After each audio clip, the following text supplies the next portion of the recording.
जय Hind. World war to दोस्तों, world war to 1939 से लेके 1945 तक के बीच में टाइम पीरियड में चला था।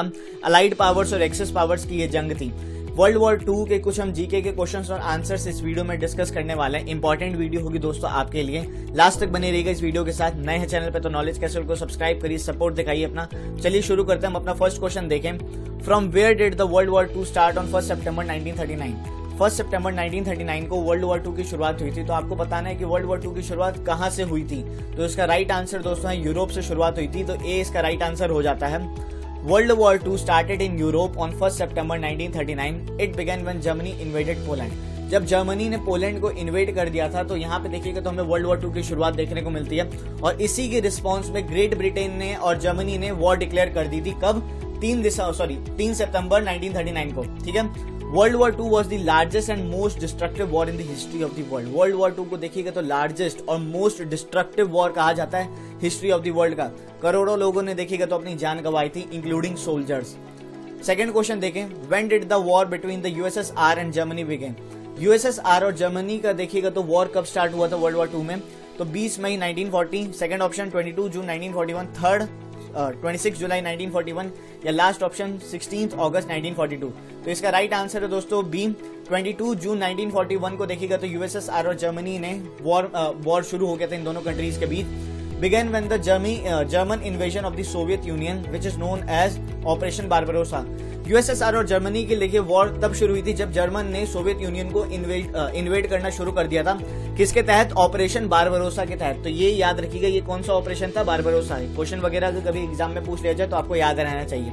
थर्ड क्वेश्चन देखते हैं। Which of the following countries fought in world war two? आपको बताना है कि इन चारों में से किन कंट्रीज ने वर्ल्ड वॉर टू में पार्टिसिपेट किया था। तो Italy, France, Soviet Union, Japan. Choose the correct answer. आपको बताना है कि ABCD। ठीक है, कौन सा राइट ऑप्शन है?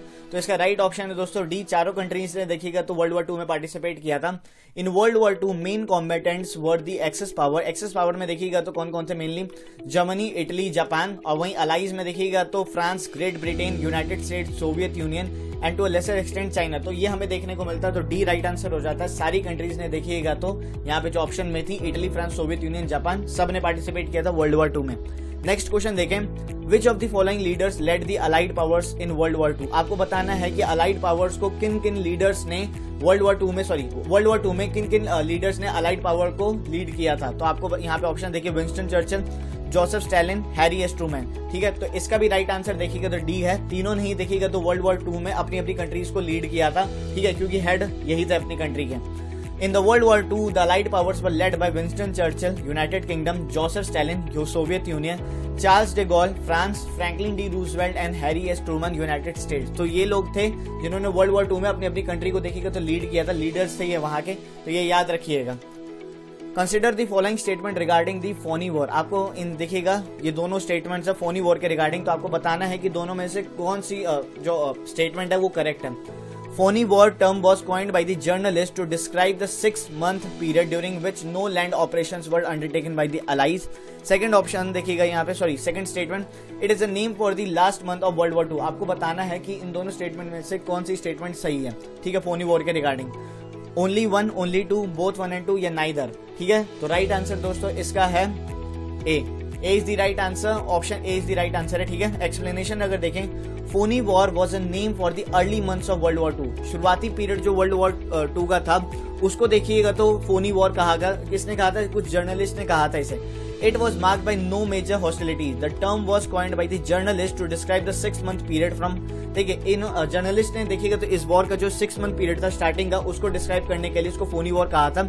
कब से कब तक? अक्टूबर 1939 से लेकर मार्च 1940 तक का ये पीरियड था। During which no land operations were undertaken by the allied. इसके तहत देखिएगा तो अलाइड पावर्स ने कोई भी लैंड ऑपरेशंस देखिएगा तो कंडक्ट नहीं किए थे। ठीक है, तो ये याद रखिएगा फोनी वॉर। नेक्स्ट क्वेश्चन देखें। Which of the following was the most important battle in world war two? World war two की मोस्ट इंपॉर्टेंट बैटल इनमें से कौन सी है? तो आपको बताना है। ऑप्शंस देखिएगा तो यहाँ पे A battle of Midway, B battle of Berlin, battle of Jutland या बैटल ऑफ स्टालिनग्राड। ठीक है, तो राइट आंसर दोस्तों इसका है डी बैटल ऑफ स्टालिनग्राड। देखिएगा तो वर्ल्ड वॉर टू की one of the most important battles में से एक है। ठीक है, तो डी राइट आंसर हो जाता है। द बैटल ऑफ स्टैलिनग्राड जो 1942 से लेकर 43 के बीच में लड़ी गई थी is considered one of the major battles in world war 2। It was a brutal military campaign between Russia and Germany के बीच में जो वॉर शुरू हुई थी उसका देखिएगा तो ये वो थी बैटल ऑफ स्टैलिनग्राड। किसके बीच में लड़ी गई थी? रशिया और जर्मनी के बीच में।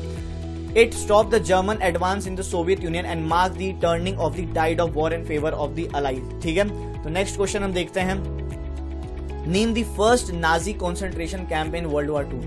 नाजी जर्मनी का जो फर्स्ट कॉन्सेंट्रेशन कैंप था वर्ल्ड वॉर 2 में उसका नाम बताना है आपको।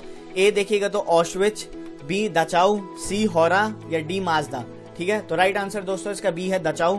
ठीक है, on 10th March 1933 the first Nazi concentration camp in Germany with the name Dachau was established. ठीक है, 10 मार्च 1933 को देखिएगा तो फर्स्ट कॉन्सेंट्रेशन कैंप जो जर्मनी नाजी जर्मनी में जो बनाया गया एस्टेब्लिश किया गया था उसका नाम क्या था? Dachau. It was established slightly more than 5 weeks after Adolf Hitler became chancellor. Hitler के देखिए एडोल्फ हिटलर के चांसलर बनने के जस्ट मतलब 5 हफ्ते बाद ही देखिएगा तो इस कैंप को बना दिया गया था दचाउ को। During World War II, the main camp was supplemented by around 150 branches that were scattered throughout southern Germany and Austria, and all of them collectively known as Dachau। ठीक है, तो 150 ब्रांचेस थे टोटल इस कंसंट्रेशन कैंप पे। ठीक है, तो B option right था, याद रखिएगा। When did Germany sign a non-aggression pact with the Soviet Union? Soviet union से जर्मनी ने देखिए तो नॉन अग्रेशन पैक्ट कब साइन किया था? जुलाई 1938, अगस्त 1939, अगस्त 1940 या जुलाई 1940? तो इसका राइट आंसर है दोस्तों German B is the right answer. यहाँ पे है बी, अगस्त 1939। German Soviet non aggression pact was also known as, देखिए German Soviet non aggression pact था, इसको हम कुछ और नामों से भी जानते हैं, वो देख लीजिए आप एक बार। Nazi Soviet non aggression pact, German Soviet treaty of non aggression, Hitler Stalin pact, Molotov Ribbentrop pact. It was sign on 23 अगस्त 1939, 23 अगस्त 1939 को इसको साइन किया गया था जर्मनी और सोवियत यूनियन के बीच में। It was concluded only a few days before the beginning of world war 2। ठीक है, जस्ट देखिएगा तो वर्ल्ड वॉर 2 की शुरुआत से जस्ट पहले इसको साइन किया गया था, तो राइट आंसर इसका बी हो जाता है। तो बस इतना ही था दोस्तों वर्ल्ड वॉर 2 के, मैंने आपसे कुछ जीके के क्वेश्चंस डिस्कस किए। उम्मीद करता हूं कि आपको ये वीडियो अच्छी लगी होगी। वीडियो अच्छी लगी है तो अपने दोस्तों में शेयर करिए, लाइक करिए, कमेंट सेक्शन पर अपना फीडबैक दीजिए। तो बस इतना ही था। एनसीईआरटी की जो आपकी मैंने देखिए वीडियो थोड़े दिन के लिए नहीं ला पाऊंगा, तो 1-2 दिन वेट करिए, उसके बाद आपकी सीरीज चालू हो जाएगी। जो हिस्ट्री हम कर रहे हैं उसको हम कंटिन्यू करेंगे। ठीक है, तो टेंशन की कोई बात नहीं है। Thank you so much for watching this video. God bless you all. जय हिंद।